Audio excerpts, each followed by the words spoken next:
Las aventuras de Sherlock Holmes, de Arthur Conan Doyle. Escándalo en Bohemia.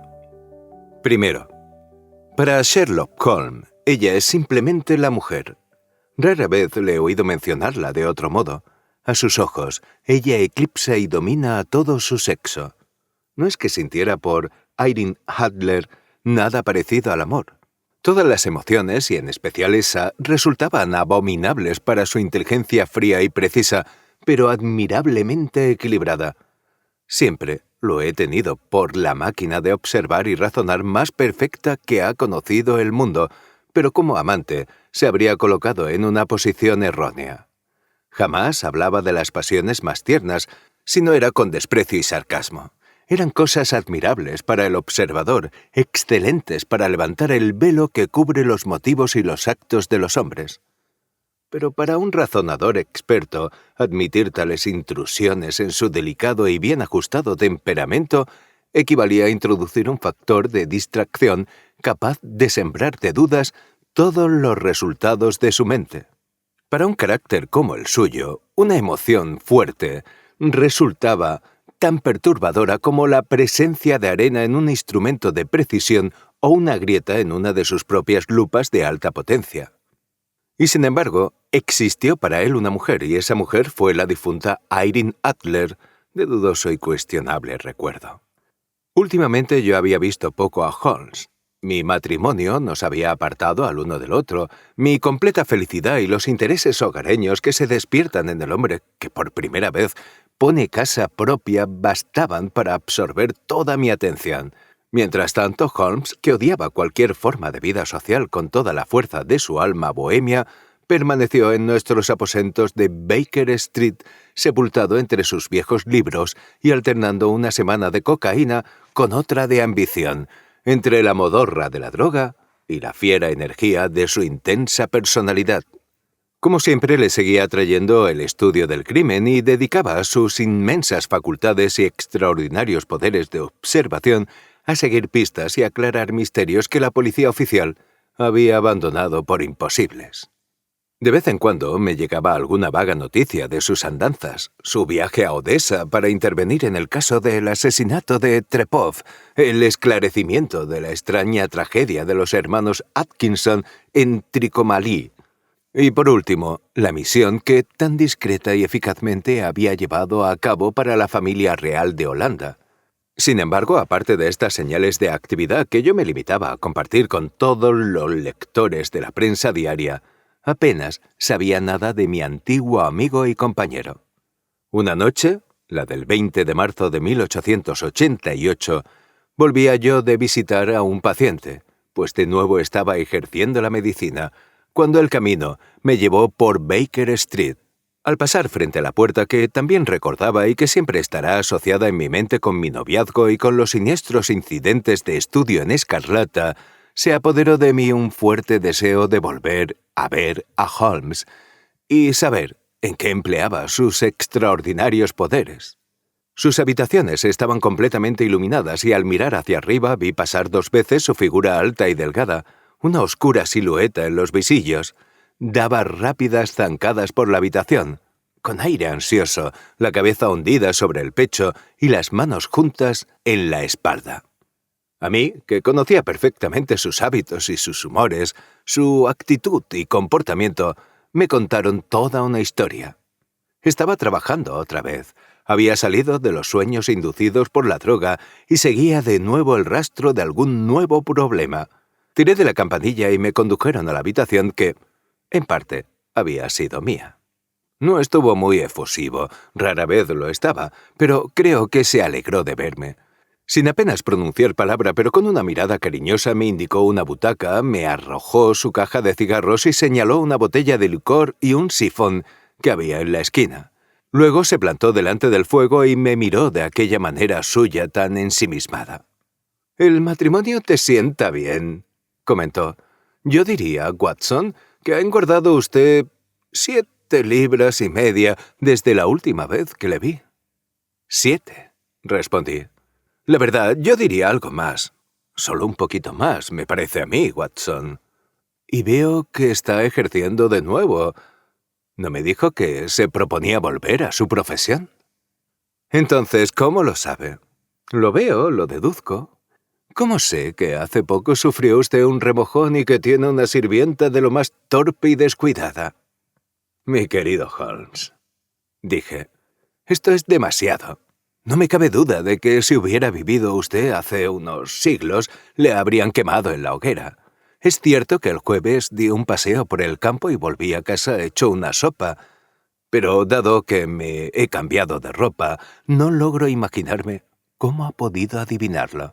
Y respecto a Mary Jane, es incorregible, y mi mujer le ha dado un aviso, pero tampoco me explico cómo lo ha averiguado.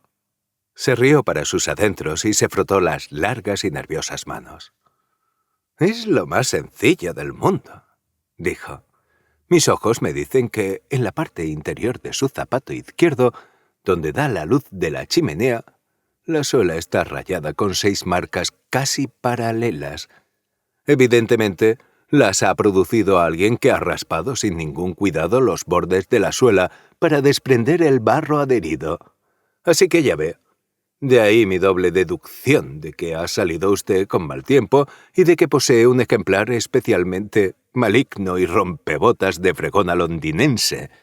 En cuanto a su actitud profesional, si un caballero penetra en mi habitación apestando a iodoformo, con una mancha negra de nitrato de plata en el dedo índice derecho y con un bulto en el costado de su sombrero de copa que indica dónde lleva escondido el estetoscopio, tendría que ser un necio, en verdad, si no lo identificara como un miembro activo de la profesión médica. No pude evitar reírme de la facilidad con que había explicado su proceso de deducción. Cuando le escucho explicar sus razonamientos, comenté, todo me parece tan ridículamente simple que yo mismo podría haberlo hecho con facilidad. Y, sin embargo, siempre que le veo razonar me quedo perplejo hasta que me explica usted el proceso. A pesar de que considero que mis ojos ven tanto como los suyos. «Desde luego», respondió encendiendo un cigarro y dejándose caer en una butaca. «Usted ve, pero no observa. La diferencia es evidente. Por ejemplo, usted habrá visto muchas veces los escalones que llevan desde la entrada hasta esta habitación. Muchas veces». «¿Cuántas veces?» «Bueno, cientos de veces». «¿Y cuántos escalones hay?» «¿Cuántos? No lo sé». «¿Lo ve? No se ha fijado. Y eso que él lo ha visto». «A eso me refería. Ahora bien, yo sé que hay 17 escalones, porque no solo he visto, sino que he observado. A propósito, puesto que está usted interesado en estos pequeños problemas y dado que ha tenido la amabilidad de poner por escrito una o dos de mis insignificantes experiencias, quizá le interese esto». Me alargó una hoja de papel grueso de color rosa que había estado abierta sobre la mesa. «Esto llegó en el último reparto del correo», dijo. «Léala en voz alta». La carta no llevaba fecha, firma ni dirección. Esta noche pasará a visitarle a las 8 menos cuarto un caballero que desea consultarle sobre un asunto de la máxima importancia. Sus recientes servicios a una de las casas reales de Europa han demostrado que es usted una persona a quien se puede confiar asuntos cuya trascendencia no es posible exagerar. Estas referencias de todas partes nos han llegado.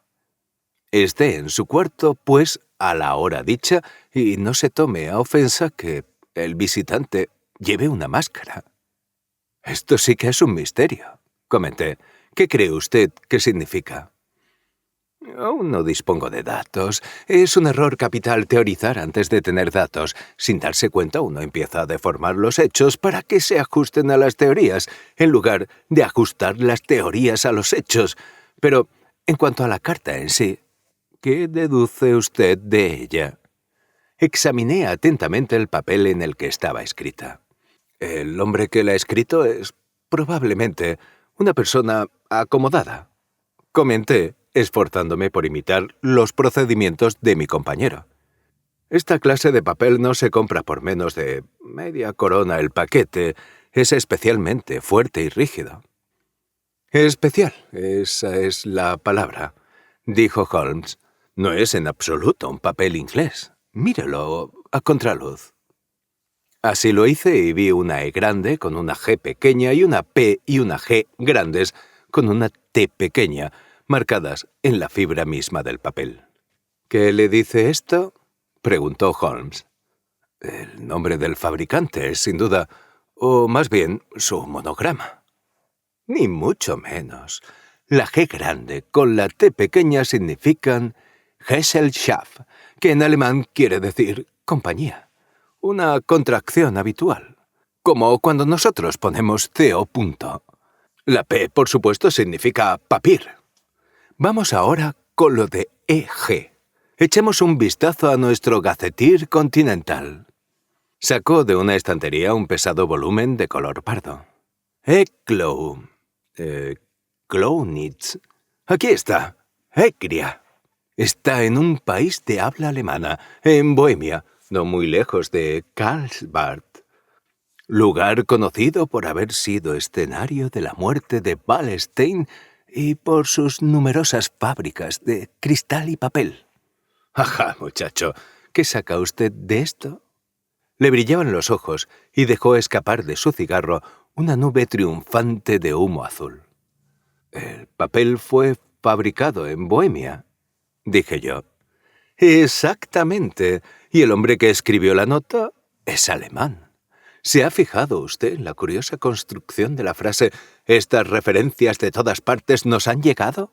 Un francés o un ruso no habrían escrito tal cosa. Solo los alemanes son tan desconsiderados con los verbos. Por tanto, solo falta descubrir qué es lo que quiere este alemán que escribe en papel de Bohemia y prefiere ponerse una máscara a que se le vea la cara. Y aquí llega, si no me equivoco, para resolver todas nuestras dudas.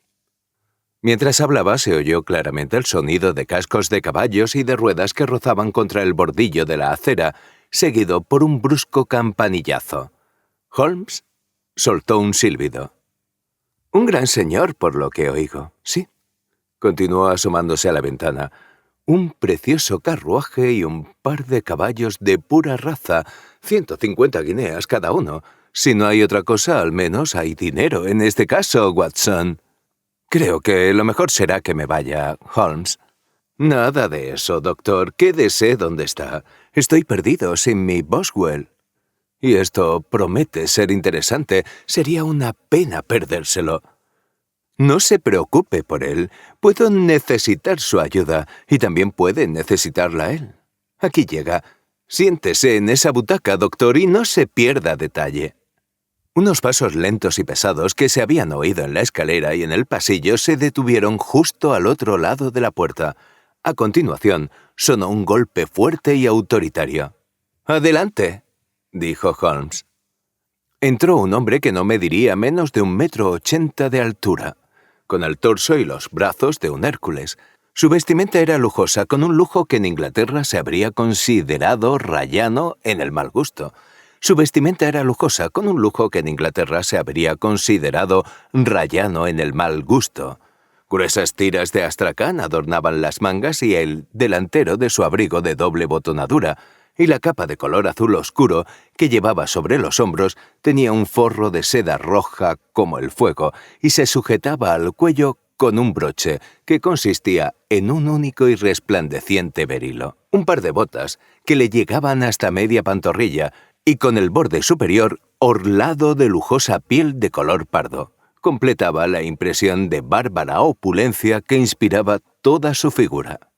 Llevaba en la mano un sombrero de ala ancha y la parte superior de su rostro, hasta más abajo de los pómulos, estaba cubierta por una máscara de lagarto negro que al parecer acababa de ponerse, ya que aún se lo sujetaba con la mano en el momento de entrar. A juzgar por la parte inferior del rostro, parecía un hombre de carácter fuerte, con labios gruesos, un poco caídos y un mentón largo y recto que indicaba un carácter resuelto, llevado hasta los límites de la obstinación. «¿Recibió usted mi nota?», preguntó con voz grave y ronca y un fuerte acento alemán.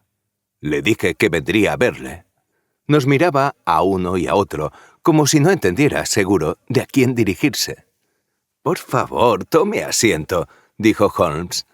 «Este es mi amigo y colaborador, el Dr. Watson, que de vez en cuando tiene la amabilidad de ayudarme en mis casos. ¿A quién tengo el honor de dirigirme?» «Puede usted dirigirse a mí como conde von Kran, noble de Bohemia. He de suponer que este caballero, su amigo, es un hombre de honor y discreción en quien puedo confiar para un asunto de la máxima importancia. De no ser así, preferiría comunicarme con usted solo». Me levanté para marcharme, pero Holmes me cogió por la muñeca y me obligó a sentarme de nuevo. «O los dos o ninguno», dijo. «Todo lo que desee decirme a mí puede decirlo delante de este caballero». El conde se encogió de hombros.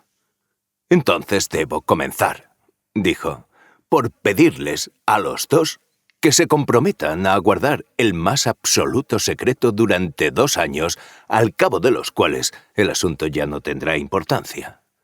Por el momento no exagero al decirles que se trata de un asunto de tal peso que podría afectar a la historia de Europa». «Se lo prometo», dijo Holmes. «¿Y yo?» «Tendrán que perdonar esta máscara», continuó nuestro extraño visitante. «La augusta persona a quien represento no desea que se conozca a su agente, y debo confesar desde este momento que el título que acabo de atribuirme no es exactamente el mío». «Ya me había dado cuenta de ello», dijo Holmes secamente. «Las circunstancias son muy delicadas y es preciso tomar toda clase de precauciones para sofocar lo que podría llegar a convertirse en un escándalo inmenso, que comprometiera gravemente a una de las familias reinantes de Europa. Hablando claramente, el asunto concierne a la gran casa de Orstein, reyes hereditarios de Bohemia». «También me había dado cuenta de eso», murmuró Holmes, acomodándose en su butaca y cerrando los ojos. Nuestro visitante se quedó mirando con visible sorpresa la lánguida figura recostada del hombre que, sin duda, le había sido descrito como el razonador más incisivo y el agente más enérgico de Europa. Holmes abrió lentamente los ojos y miró con impaciencia a su gigantesco cliente. «Si Su Majestad condescendiese a exponer su caso», comentó, «estaría en mejores condiciones de ayudarle». El hombre se puso de pie de un salto y empezó a recorrer la habitación de un lado a otro, presa de una incontenible agitación. Luego, con un gesto de desesperación, se arrancó la máscara de la cara y la tiró al suelo. «Tiene usted razón», exclamó. «Soy el rey. ¿Por qué habría de ocultarlo?» «¿Por qué, en efecto?», murmuró Holmes. «Antes de que vuestra majestad pronunciara una palabra, yo ya sabía que me dirigía a Guillermo Gottsreich Segismundo von Orstein, gran duque de Kassel-Felstein y rey hereditario de Bohemia». «Pero usted comprenderá», dijo nuestro extraño visitante sentándose de nuevo y pasándose la mano por la frente despejada. «Usted comprenderá que no estoy acostumbrado a realizar personalmente esta clase de gestiones. Sin embargo, el asunto era tan delicado que no podía confiárselo a un agente sin ponerme en su poder. He venido de incógnito desde Praga con el fin de consultarle». «Entonces, consúlteme, por favor», dijo Holmes, cerrando una vez más los ojos. «Los hechos, en pocas palabras, son estos. Hace unos 5 años, durante una prolongada estancia en Varsovia, conocí a la famosa aventurera Irene Adler. Sin duda, el nombre le resultará familiar». «Haga el favor de buscarla en mi índice, doctor», murmuró Holmes sin abrir los ojos. Durante muchos años había seguido el sistema de coleccionar extractos de noticias sobre toda clase de personas y cosas, de manera que era difícil nombrar un tema o una persona sobre los que no pudiera aportar información al instante. En este caso encontré la biografía de la mujer entre la de un rabino hebreo y la de un comandante de Estado Mayor que había escrito una monografía sobre los peces de las grandes profundidades. «Veamos», dijo Holmes. Nacida en Nueva Jersey en 1858. Contralto. La escala. prima donna de la Ópera Imperial de Varsovia. Sí, retirada de los escenarios de ópera. Ajá. Vive en Londres. Vaya. Según creo entender, vuestra majestad tuvo un enredo con esta joven. Le escribió algunas cartas comprometedoras y ahora desea recuperar dichas cartas. Exactamente. Pero, ¿cómo? ¿Hubo un matrimonio secreto? Ninguno. ¿Algún certificado o documento legal? Ninguno. Entonces no comprendo a vuestra majestad.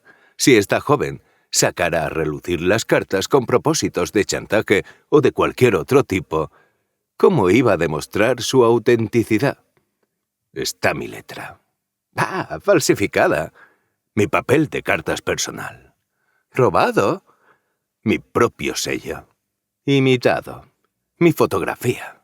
Comprada. Estábamos los dos en la fotografía. Válgame Dios. Esto está muy mal, verdaderamente. Vuestra Majestad ha cometido una indiscreción. Estaba loco, trastornado. Os habéis comprometido gravemente. Entonces era solo príncipe heredero. Era joven. Ahora mismo tengo 30 años. Hay que recuperarla. Lo hemos intentado en vano. Vuestra Majestad tendrá que pagar. Hay que comprarla. Ella no quiere venderla. Entonces, robarla. Se ha intentado 5 veces. En 2 ocasiones, ladrones pagados por mí registraron su casa. Una vez, extraviamos su equipaje durante un viaje. 2 veces, ha sido asaltada. Nunca hemos obtenido resultados. ¿No se ha encontrado ni rastro de la fotografía? Absolutamente ninguno. Holmes se echó a reír. Sí que es un bonito problema, dijo. Pero para mí es muy serio, replicó el rey en tono de reproche. Mucho, es verdad. ¿Y qué se propone ella hacer con la fotografía? Arruinar mi vida. ¿Pero cómo? Estoy a punto de casarme. Eso he oído. Con Clotilde Lotman von Sankt-Meiningen, segunda hija del rey de Escandinavia. Quizá conozca usted los estrictos principios de su familia. Ella misma es el colmo de la delicadeza. Cualquier sombra de duda sobre mi conducta pondría fin al compromiso. ¿Y qué dice Irene Adler? Amenaza con enviarles la fotografía. Y lo hará. Sé que lo hará. Usted no la conoce, pero tiene un carácter de acero. Posee el rostro de la más bella de las mujeres y la mentalidad del más decidido de los hombres. No hay nada que no esté dispuesta a hacer con tal de evitar que yo me case con otra mujer. Nada. ¿Estáis seguro de que no la ha enviado aún? Estoy seguro. ¿Por qué? Porque ha dicho que la enviará el día en que se haga público el compromiso, lo cual será el lunes próximo. Ah, entonces aún nos quedan 3 días, dijo Holmes bostezando. Es una gran suerte, ya que de momento tengo que ocuparme de 1 o 2 asuntos de importancia. Por supuesto, vuestra majestad se quedará en Londres por ahora. Desde luego. Me encontrará usted en el Langham, bajo el nombre del conde von Krahn. Entonces, os mandaré unas líneas para poneros al corriente de nuestros progresos. Hágalo, por favor. Aguardaré con toda ansiedad. ¿Y en cuanto al dinero? Tiene usted carta blanca. ¿Absolutamente? Le digo que daría una de las provincias de mi reino por recuperar esa fotografía. ¿Y para los gastos del momento? El rey sacó de debajo de su capa una pesada bolsa de piel de gamuza y la depositó sobre la mesa. Aquí hay 300 libras en oro y 700 en billetes de banco, dijo. Holmes escribió un recibo en una hoja de su cuaderno de notas y se lo entregó. ¿Y la dirección de Mademoiselle? Preguntó. Residencia Bryony Serpentine Avenue, St. John Goods. Holmes tomó nota. Una pregunta más, añadió. ¿La fotografía era de formato corriente? Lo era. Entonces, buenas noches, Majestad. Espero que pronto podamos darle buenas noticias. Y buenas noches, Watson. añadió cuando se oyeron las ruedas del carruaje real rodando calle abajo. Si tiene usted la amabilidad de pasarse por aquí mañana a las 3 de la tarde, me encantará charlar con usted de este asuntillo. Segundo. A las 3 en punto me encontraba en Baker Street, pero Holmes aún no había regresado. La casera me informó de que había salido de casa poco después de las 8 de la mañana. Sin embargo, me senté junto al fuego con la intención de esperarle, por mucho que tardara.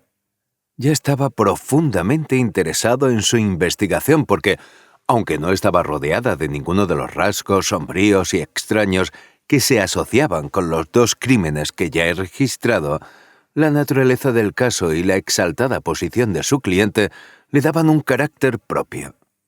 En efecto, aparte de la naturaleza de la investigación que mi amigo tenía entre manos, había algo en su magistral comprensión de la situación y en su agudo e incisivo razonamiento que hacía que fuera un placer para mí estudiar su sistema de trabajo y seguir los rápidos y sutiles métodos con los que desentrañaba los más inextricables misterios.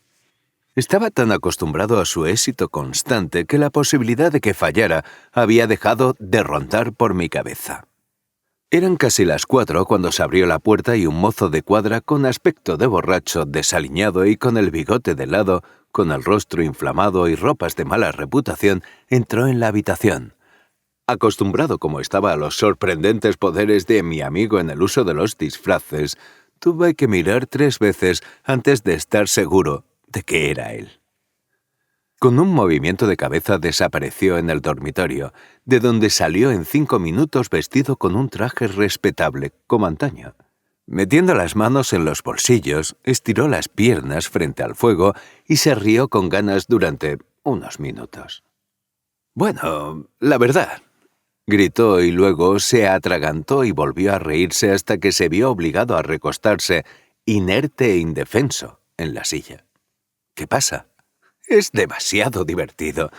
Estoy seguro de que nunca podría adivinar cómo he empleado mi mañana o lo que he terminado haciendo. No puedo imaginarlo. Supongo que ha estado observando los hábitos y quizá la casa de la señorita Irene Adler». «Así es, pero la secuela fue bastante inusual. Sin embargo, se lo diré. Salí de casa un poco después de las 8 de la mañana con el personaje de un mozo de cuadra sin trabajo. Hay una maravillosa simpatía y masonería entre los hombres del caballo. Sea uno de ellos y sabrá todo lo que hay que saber. Pronto encontré Bryony Lounge. Es un chalet de lujo con un jardín en la parte trasera, pero construido en el frente hasta la carretera, de 2 pisos. Cerradura tipo chap en la puerta. Una gran sala de estar en el lado derecho, bien amueblada, con largas ventanas casi hasta el suelo y esos absurdos cierres de ventana ingleses que un niño podría abrir. Detrás no había nada destacable, salvo que la ventana del pasillo se podía alcanzar desde la parte superior de la cochera. La rodeé y la examiné detenidamente desde todos los puntos de vista, pero sin observar nada más de interés. Luego bajé a la calle y descubrí, como esperaba, que había una callejuela que bajaba por una de las paredes del jardín. Les eché una mano a los mozos de cuadra para que frotaran sus caballos y recibí a cambio 2 peniques, un vaso de cerveza, mitad rubia y mitad oscura, 2 cargas de tabaco de lana y toda la información que pude desear sobre la señorita Adler, por no hablar de otra media docena de personas de la vecindad por las que no tenía el menor interés, pero cuyas biografías me vi obligado a escuchar. «¿Y qué hay de Irene Adler?», pregunté. Ella ha hecho que todos los hombres bajen la cabeza en esa zona. Es la criatura más delicada bajo un gorro en este planeta. Eso dicen los de Serpentine Mews. Vive tranquilamente, canta en los conciertos, sale a las 5 todos los días y vuelve a las 7 en punto para cenar. Rara vez sale a otras horas, excepto cuando canta. Solo tiene un visitante masculino, aunque acude bastante. Es moreno, guapo y apuesto, y nunca llama menos de una vez al día, y a menudo 2. Es el señor Godfrey Norton, de Inner Temple. Vea las ventajas de un taxista como confidente. Lo habían llevado a casa una docena de veces desde Serpentine Mews y lo sabían todo sobre él. Cuando hube escuchado todo lo que tenían que decir, comencé a caminar de arriba abajo cerca de Bryony Lodge, una vez más, y a pensar en mi plan de campaña. Este Godfrey Norton era evidentemente un factor importante en el asunto. Era un abogado. Eso sonaba siniestro. ¿Cuál era la relación entre ellos y cuál el objeto de sus repetidas visitas? ¿Era ella su cliente, su amiga o su amante? Si era lo primero, probablemente le había cedido la fotografía. Si era lo segundo, era menos probable.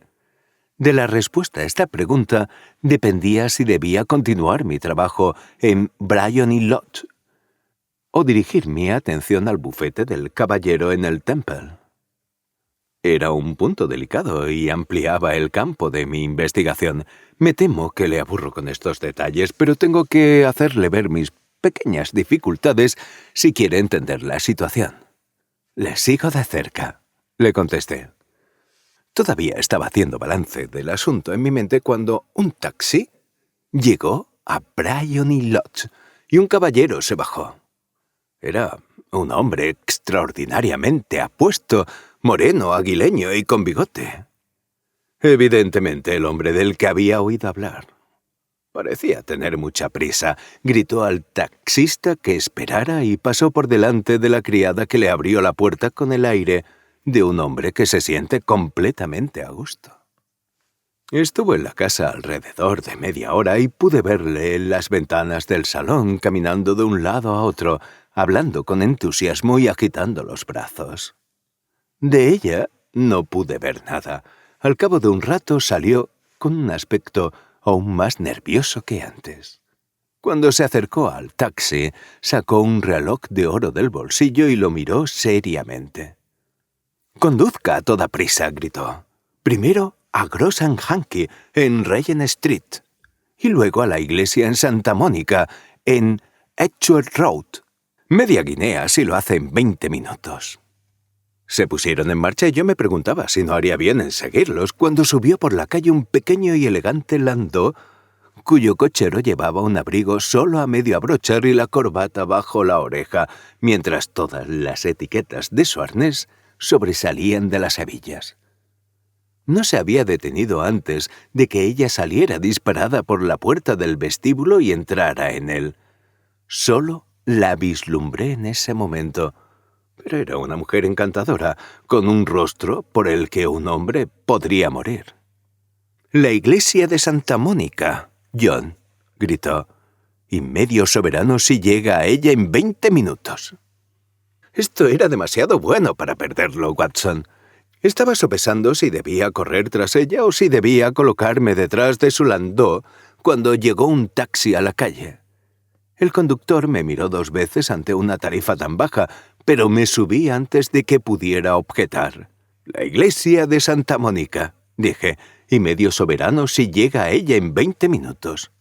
Eran las 12 menos 25 minutos y, por supuesto, estaba bastante claro lo que ocurría. Mi taxista conducía rápido. No creo que haya viajado nunca más rápido, pero los demás llegaron antes que nosotros. El taxi y el landau, con sus caballos humeantes, estaban frente a la puerta cuando llegué. Pagué al hombre y me apresuré a entrar en la iglesia. No había ni un alma, salvo los 2 o los que había seguido, y un clérigo con sobrepellez que parecía estar discutiendo con ellos. Los 3 formaban un grupo frente al altar.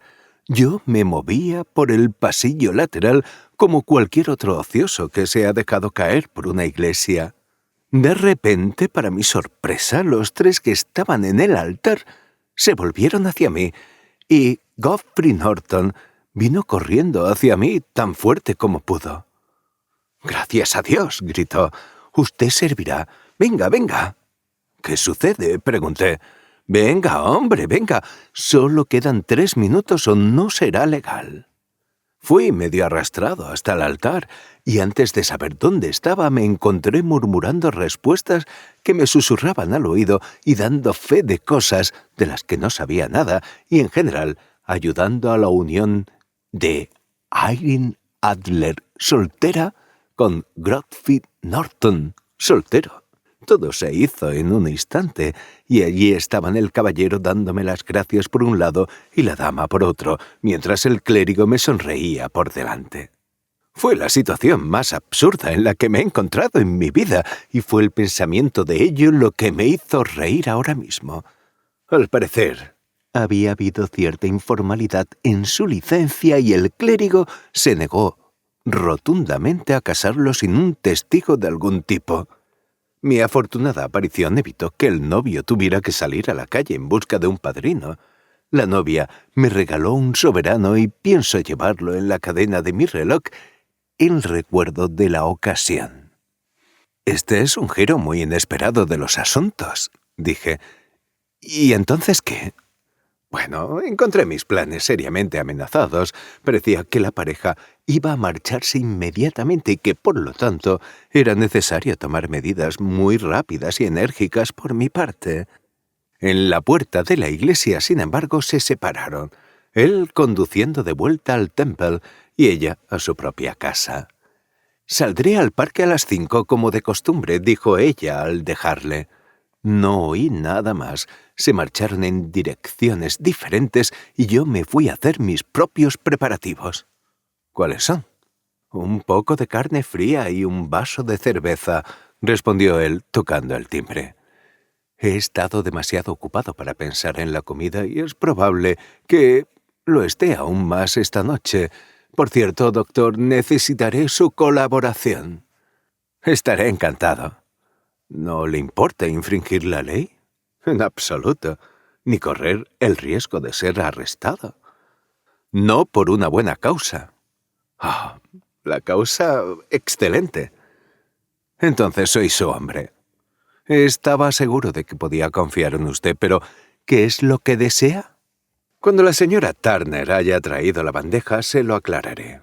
Ahora, dijo mientras se volcaba hambriento en la sencilla comida que nuestra casera había proporcionado, debo discutirlo mientras como porque no tengo mucho tiempo. Ya son casi las 5. En 2 horas deberemos estar en el lugar de la acción. La señorita Irene, o más bien, la señora, vuelve de su viaje a las 7. Debemos estar en Bryony Lodge para recibirla. ¿Y entonces qué? Debe dejarme eso a mí. Ya he organizado lo que va a ocurrir. Solo hay un punto en el que debo insistir. No debe interferir, pase lo que pase. ¿Entiende?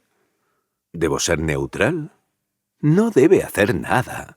Probablemente habrá algún pequeño altercado. No participe en él. Terminará cuando me lleven a la casa. 4 o 5 minutos después se abrirá la ventana del salón. Usted debe colocarse cerca de esa ventana abierta. ¿Sí? Debe observarme porque seré visible para usted. ¿Sí? Y cuando yo levante la mano, arrojará a la habitación lo que yo le dé para arrojar y al mismo tiempo lanzará el grito de fuego. ¿Me sigue completamente? Completamente. No es nada muy temible, dijo, sacando un largo rollo en forma de cigarro de su bolsillo. Es un cohete de humo ordinario provisto de un tapón en cada extremo para que se encienda solo. Su tarea se limita a eso. Cuando lance el grito de fuego, será captado por un buen número de personas. Entonces podrá caminar hasta el final de la calle y me reuniré con usted en 10 minutos. Espero que haya quedado claro. Debo permanecer neutral, acercarme a la ventana, vigilarle y a la señal lanzar el objeto, dar el grito de fuego y esperarle en la esquina de la calle. Precisamente. Entonces puede confiar plenamente en mí. Eso es excelente. Creo que, tal vez, Ya es hora de que me prepare para el nuevo papel que tengo que desempeñar. Desapareció en su dormitorio y regresó a los pocos minutos con el carácter de un amable y sencillo clérigo no conformista. Su único sombrero negro, sus pantalones anchos, su corbata blanca, su sonrisa simpática y su aspecto general de curiosidad observadora y benévola eran algo que solo el señor John Hale podría haber igualado. No se trataba simplemente de que Holmes hubiera cambiado su traje. Su expresión, sus modales, su propia alma parecían variar con cada nuevo papel que asumía. El escenario ha perdido un buen actor, al igual que la ciencia ha perdido un agudo razonador, al haberse hecho especialista en crímenes. Eran las 6:15 cuando salimos de Baker Street y todavía faltaban 10 minutos para la hora cuando nos encontramos en Serpentine Avenue. Ya había anochecido y las lámparas se acababan de encender cuando nos paseábamos de un lado a otro frente a Bryony Lodge, esperando la llegada de su ocupante. La casa era tal y como me la había imaginado por la breve descripción de Sherlock Holmes, pero el lugar parecía ser menos privado de lo que esperaba. Por el contrario, para ser una calle pequeña en un barrio tranquilo, estaba notablemente animada. Había un grupo de hombres mal vestidos que fumaban y reían en una esquina, un afilador de tijeras con su rueda, 2 guardias que coqueteaban con una enfermera y varios jóvenes bien vestidos que holgazaneaban de un lado a otro con cigarros en la boca. «Verá», comentó Holmes mientras nos paseábamos frente a la casa. «Este matrimonio simplifica bastante las cosas. La fotografía se convierte ahora en un arma de doble filo. Lo más probable es que ella sea tan reacia a que la vea el señor Godfrey Norton como nuestro cliente lo es a que llegue a los ojos de su princesa. Ahora la pregunta es, ¿dónde vamos a encontrar la fotografía?» «¿Dónde, de hecho?» «Es muy poco probable que la lleve consigo. Es de tamaño exposición. Demasiado grande para ocultarla fácilmente en el vestido de una mujer. Ella sabe que el rey es capaz de hacer que la asalten y la registren. Ya se han hecho 2 intentos de ese tipo. Podemos suponer, entonces, que no la lleva consigo. ¿Dónde, entonces?» «Su banquero o su abogado. Existe esa doble posibilidad, pero me inclino a pensar que no. Las mujeres son naturalmente reservadas y les gusta guardar su propio secreto. ¿Por qué debería entregarlo a alguien más?» Podía confiar en su propia tutela, pero no podía saber qué influencia indirecta o política podría ejercerse sobre un hombre de negocios. Además, recuerde que había resuelto utilizarla dentro de unos días. Debe estar donde ella pueda poner sus manos. Debe estar en su propia casa. «Pero ha sido robada 2 veces. Bah, no supieron buscar». «Pero, ¿cómo va a buscar usted?» «No voy a buscar». «¿Entonces qué?» «Haré que me la enseñe». «Pero ella se negará». «No será capaz de hacerlo». «Pero oigo el ruido de las ruedas. Es un carruaje. Ahora cumpla mis órdenes al pie de la letra». Mientras hablaba, el fulgor de las luces laterales de un carruaje asomó por la curva de la avenida. Era un pequeño y elegante landó que avanzó traqueteando hasta la puerta de Bryony Lodge. En cuanto se detuvo, uno de los desocupados de la esquina se lanzó como un rayo a abrir la puerta con la esperanza de ganar algún penique, pero fue desplazado de un codazo por otro individuo que se había precipitado con la misma intención. Se entabló una feroz disputa a la que se unieron los 2 guardias que se pusieron de parte de uno de los desocupados y el afilador de tijeras que defendía con igual vehemencia al bando contrario. Se produjo un golpe y en un instante la dama que se había apeado del carruaje se encontró en el centro de un pequeño grupo de acalorados combatientes que se golpeaban ferozmente con puños y bastones. Holmes se abalanzó entre la multitud para proteger a la dama, pero justo cuando llegaba a su lado soltó un grito y cayó al suelo, con la sangre corriéndole abundantemente por el rostro. Al verlo caer, los guardias salieron corriendo en una dirección y los vagabundos en otra, mientras unas cuantas personas bien vestidas que habían presenciado la reyerta sin tomar parte en ella se agolpaban para ayudar a la señora y atender al herido. Irene Adler, como pienso seguir llamándola, había subido a toda prisa los escalones, pero en lo alto se detuvo, con su espléndida figura recortada contra las luces del vestíbulo, volviéndose a mirar hacia la calle. —¿Está muy herido el pobre caballero? —preguntó. —Está muerto —exclamaron varias voces. No, todavía le queda algo de vida —gritó otra—, pero habrá muerto antes de poder llevarlo al hospital. —Es un hombre valiente —dijo una mujer—. De no ser por él, le habrían quitado el bolso y el reloj a esta señora. Son una banda ruda. Ahora respira. ¿No puede quedarse en la calle? ¿Podemos meterlo en la casa, señora? Desde luego. Llévenlo a la sala de estar. Hay un sofá muy cómodo. Por aquí, por favor.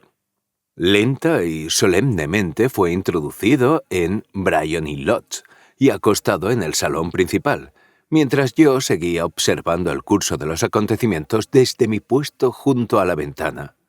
Habían encendido las lámparas, pero sin correr las cortinas, de manera que podía ver a Holmes tendido en el sofá. Ignoro si en aquel momento él sentía algún tipo de remordimiento por el papel que estaba representando, pero sí sé que yo nunca me sentí tan avergonzado de mí mismo como entonces, al ver a la hermosa criatura contra la que estaba conspirando y la gracia y amabilidad con que atendía al herido. Sin embargo, abandonar en aquel punto la tarea que Holmes me había confiado habría sido una traición abyecta. Así pues, hice de tripas corazón y saqué el cohete de humo de debajo de mi chaleco. Al fin y al cabo, pensé, no vamos a hacerle ningún daño. Solo vamos a impedirle que haga daño a otro. Holmes se había sentado en el diván y le vi moverse como si le faltara el aire. Una doncella se apresuró a abrir la ventana. En aquel preciso instante le vi levantar la mano y, obedeciendo su señal, arrojé el cohete dentro de la habitación mientras gritaba «¡Fuego!». Apenas había salido la palabra de mis labios cuando toda la multitud de espectadores, caballeros, mozos de cuadra y criadas, se unió a un clamor general de «¡Fuego!». Espesas nubes de humo se extendieron por la habitación y salieron por la ventana abierta. Pude entrever figuras que corrían, y un momento después oí la voz de Holmes dentro de la casa, asegurando que se trataba de una falsa alarma. Deslizándome entre la vociferante multitud, llegué hasta la esquina de la calle y a los 10 minutos tuve la alegría de sentir el brazo de mi amigo sobre el mío y de alejarme de la escena del tumulto. Holmes caminó deprisa y en silencio durante unos pocos minutos hasta que nos metimos por una de las calles tranquilas que llevan hacia Edgware Road. «Lo hizo usted muy bien, doctor», dijo. «Las cosas no podían haber salido mejor. Todo va bien». «¿Tiene usted la fotografía?» «Sé dónde está». «¿Y cómo lo averiguó?» «Ella me lo indicó como yo le dije que haría». «Sigo a oscuras». «No quiero hacer un misterio de ello», dijo echándose a reír.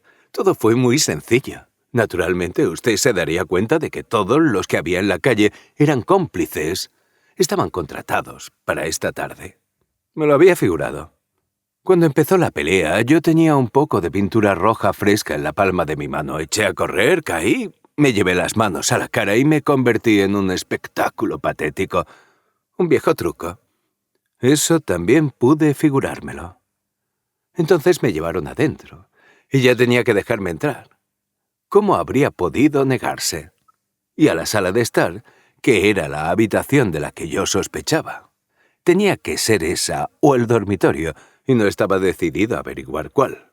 Me tendieron en el sofá, hice como que me faltaba el aire, se vieron obligados a abrir la ventana, y usted tuvo su oportunidad. ¿Y de qué sirvió eso? Era importantísimo. Cuando una mujer cree que se incendia su casa, su instinto le hace correr inmediatamente hacia lo que tiene más estima. Se trata de un impulso completamente insuperable, y más de una vez le he sacado partido. En el caso del escándalo de la suplantación de Darlington me resultó muy útil, y también en el asunto del castillo de Arswat. Una madre corre en busca de su bebé. Una mujer soltera echa mano a su joyero. Ahora bien, yo tenía muy claro que para la dama no existía en la casa nada tan valioso como lo que nosotros andamos buscando y que correría a ponerlo a salvo. La alarma de fuego salió de maravilla. El humo y los gritos eran como para trastornar unos nervios de acero. Ella respondió a la perfección. La fotografía está en un hueco detrás de un panel corredizo, encima mismo del cordón de la campanilla de la derecha. Se plantó allí en un segundo y vi de reojo que empezaba a sacarla. Al gritar yo que se trataba de una falsa alarma, la volvió a meter. Miró el cohete, salió corriendo de la habitación y no la volví a ver. Me levanté, presenté mis excusas y salí de la casa. Pensé en intentar apoderarme de la fotografía en aquel mismo momento, pero el cochero había entrado y me observaba de cerca, así que me pareció más seguro esperar. Un exceso de precipitación podría echarlo todo a perder. ¿Y ahora?, pregunté. Nuestra búsqueda prácticamente ha concluido. Mañana iré a visitarla con el rey y con usted, si es que quiere acompañarnos. Nos harán pasar a la sala de estar a esperar a la señora, pero es probable que cuando llegue no nos encuentre ni a nosotros ni la fotografía. Será una satisfacción para Su Majestad recuperarla con sus propias manos. ¿Y a qué hora piensa ir? A las 8 de la mañana. Aún no se habrá levantado, de manera que tendremos el campo libre. Además, tenemos que darnos prisa, porque ese matrimonio puede significar un cambio completo en su vida y costumbres. Tengo que telegrafiar al rey sin perder tiempo. Habíamos llegado a Baker Street y nos detuvimos en la puerta. Holmes estaba buscando la llave en sus bolsillos cuando alguien que pasaba dijo: «Buenas noches, señor Holmes». Había en aquel momento varias personas en la acera, pero el saludo parecía proceder de un joven delgado con impermeable que había pasado deprisa a nuestro lado. «Esa voz la he oído antes», dijo Holmes, mirando fijamente la calle mal iluminada. «Me pregunto quién demonios podrá ser». Tercero. Aquella noche dormí en Baker Street y por la mañana estábamos dando cuenta de nuestras tostadas y nuestro café cuando el rey de Bohemia entró corriendo en la habitación. «¿Lo ha conseguido, verdad?», exclamó agarrando a Sherlock Holmes por los hombros y mirándole ansiosamente a los ojos. «Todavía no». «¿Pero tiene esperanzas?» «Tengo esperanzas». «Entonces venga. No puedo contener mi impaciencia por marcharme». «Debemos conseguir un coche». «No, mi carruaje está esperando». «En ese caso, eso simplificará las cosas».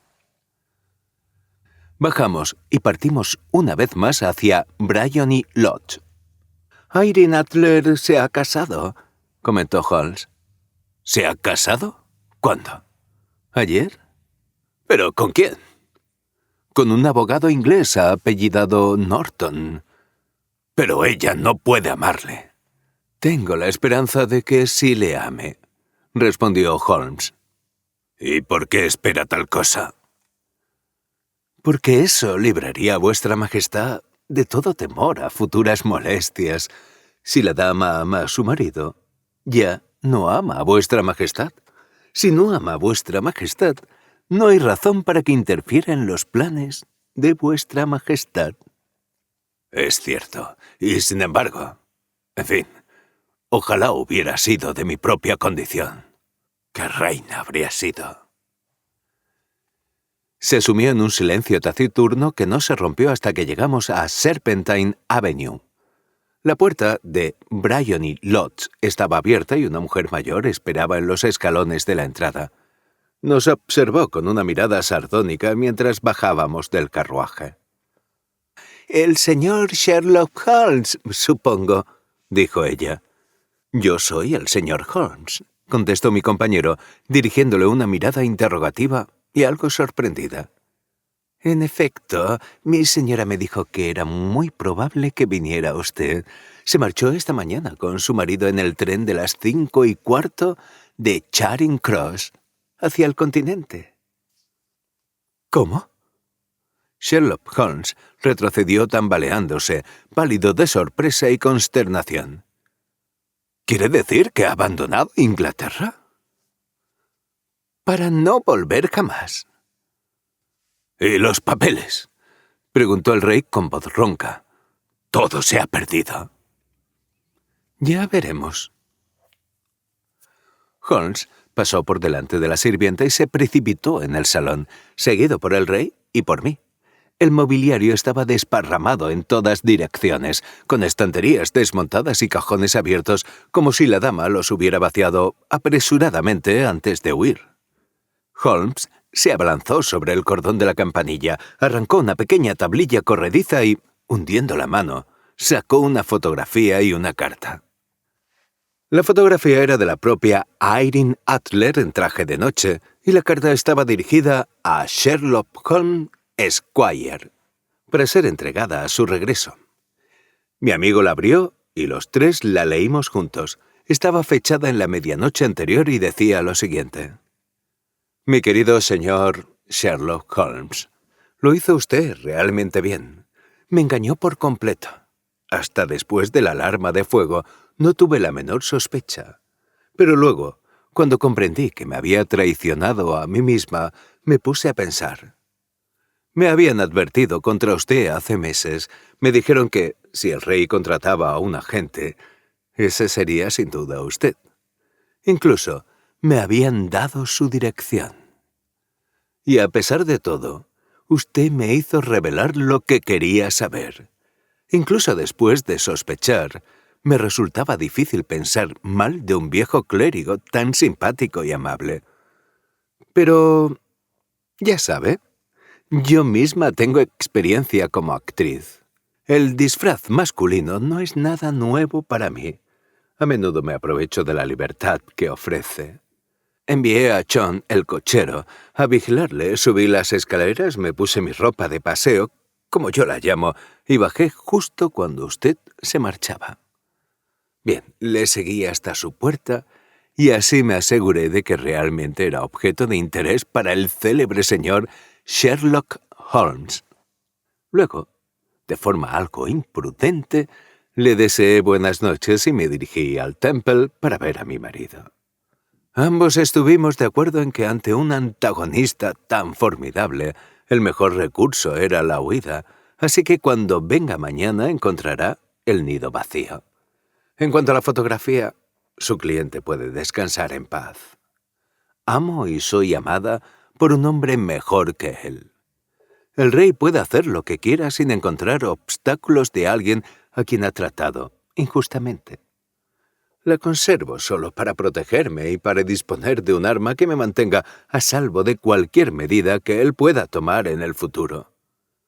Dejo una fotografía que podría interesarle poseer y quedo, querido señor Sherlock Holmes, suya afectísima, Irene Norton, née Adler. ¡Qué mujer! ¡Oh, qué mujer!, exclamó el rey de Bohemia cuando los tres hubimos leído la epístola. ¿No le dije lo despierta y decidida que era? ¿No habría sido una reina admirable? No es una lástima que no estuviera a mi nivel. Por lo que he visto de la dama, parece en efecto pertenecer a una clase muy diferente a la de vuestra majestad, dijo Holmes con frialdad. Lamento no haber sido capaz de llevar el asunto de vuestra majestad a la conclusión más satisfactoria. Al contrario, mi querido señor, exclamó el rey, nada podría haber terminado mejor. Me consta que su palabra es inviolable. La fotografía es ahora tan inofensiva como si la hubieran quemado. Me alegra oír a vuestra majestad decir eso. He contraído con usted una deuda inmensa. Le ruego que me diga de qué manera puedo recompensarle. ¿Este anillo? Se sacó del dedo un anillo de esmeraldas en forma de serpiente y se lo extendió en la palma de la mano. Vuestra Majestad posee algo que para mí tiene mucho más valor, dijo Holmes. No tiene más que nombrarlo. Esta fotografía. El rey lo miró con asombro. «La fotografía de Irene», exclamó. «Por supuesto, si es lo que desea». «Le agradezco a vuestra Majestad. Entonces no hay más que hacer en este asunto. Tengo el honor de desearos un buen día». Hizo una inclinación y, dándose la vuelta sin prestar atención a la mano que el rey le había tendido, partió en mi compañía hacia sus aposentos. Y así es como se evitó un gran escándalo que pudo afectar al reino de Bohemia y cómo los planes más perfectos de Sherlock Holmes se vieron derrotados por el ingenio de una mujer. Él solía bromear acerca de la inteligencia de las mujeres, pero últimamente no le he oído hacerlo. Y cuando habla de Irene Adler o menciona su fotografía, es siempre bajo el honroso título de «La mujer».